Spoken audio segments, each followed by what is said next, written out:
moved by how my children are acting. I'm not stressed out because they're off course, making poor choices. I know it's just a matter of time.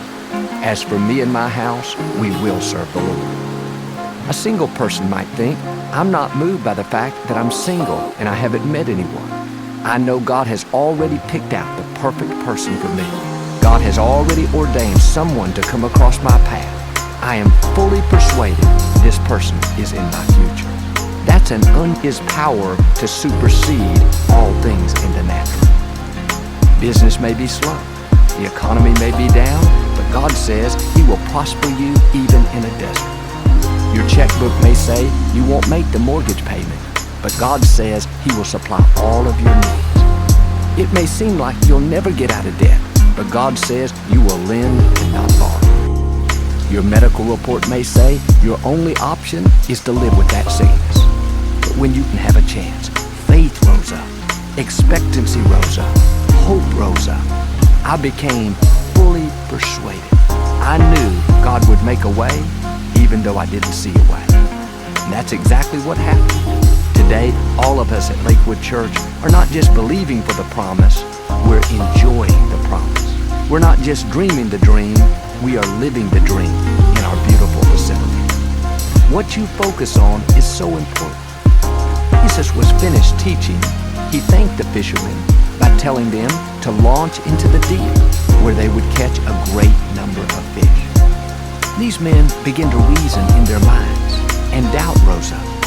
They thought, this man is a teacher. We're professional fishermen. This is how we make a living. We know when the fish bite and when they don't bite. We've been doing this for years. We are the experts, and this is not the time to fish. Nothing is. She said to the angel, be it unto me according to your word. Mary was saying, I'm in agreement. Let it happen. If God says I'm highly favored, then I won't talk myself out of it. I believe I'm highly favored. If God says the impossible can happen, then I believe the impossible will happen. That's the way we need to be when God puts a promise in our hearts. We may not understand how something can happen, but we don't reason get extraordinary. Now get in agreement with Him and be confident that you have exactly what you need. Don't ever say, I don't have the strength, I don't have the looks, I'm too tall, too short, I'm too young, too old.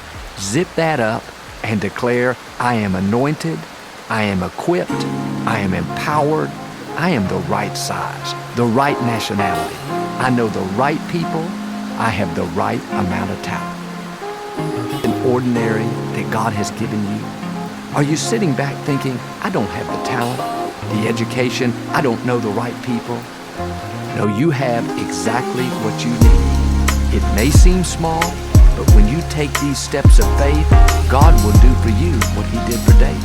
He'll breathe on your life, and what was ordinary will become extraordinary. When my father went to be with the Lord in 1999, I knew I was supposed to make matters worse. An army surrounded their city.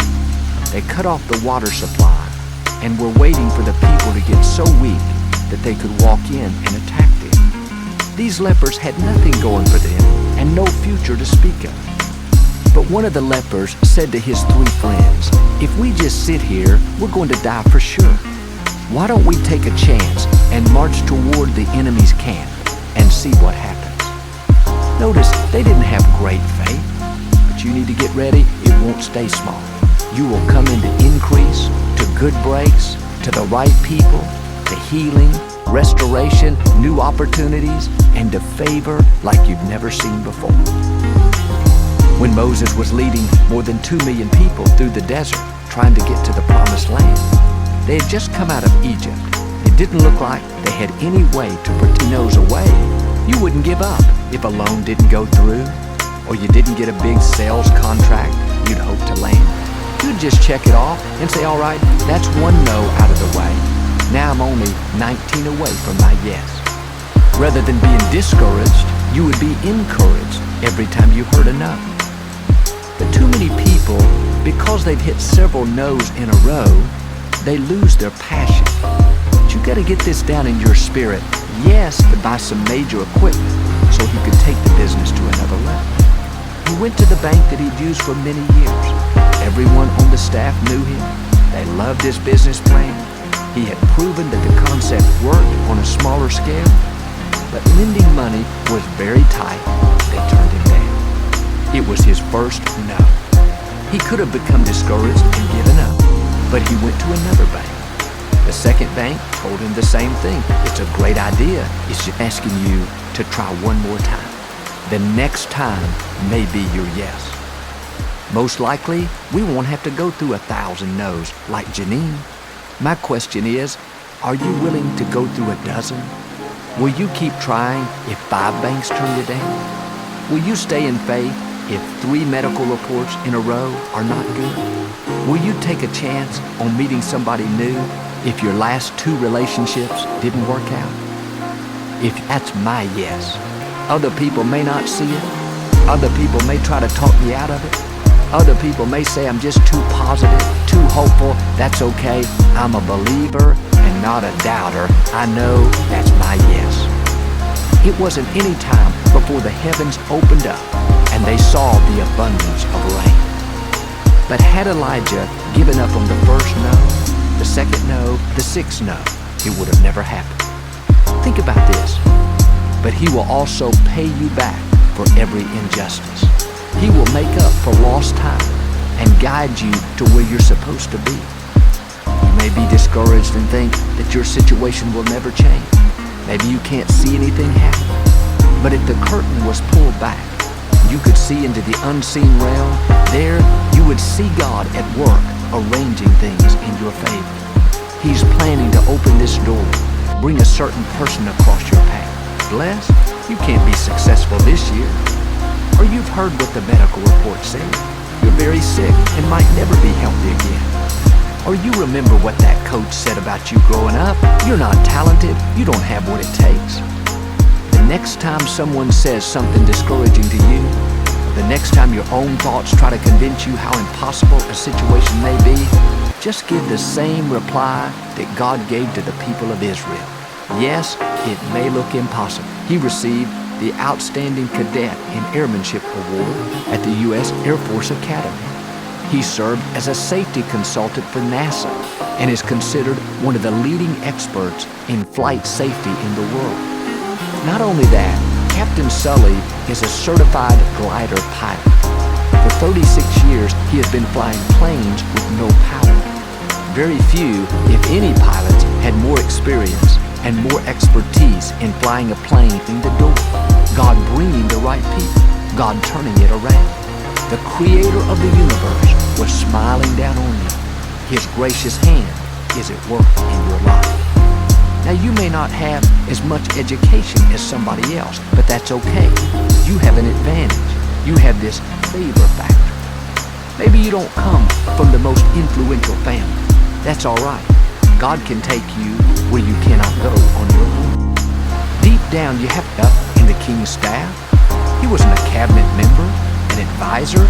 He was working in the kitchen, cleaning tables. But when he asked for the time off, the king didn't hesitate. He said, "No problem, Nehemiah. Go ahead and go back and rebuild those walls." God caused him to have faith. But Nehemiah didn't stop there. He said, "Your Majesty, I need your help. I need you to write letters to all the leaders of the regions, telling them I went through a 9-month period in which everything that could go wrong did." He lost his business. He lost his health. He had big boils all over his body. I'm sure they were very painful. His wife said, "Job, just curse God and die. It's never going to work out. This is the end of us."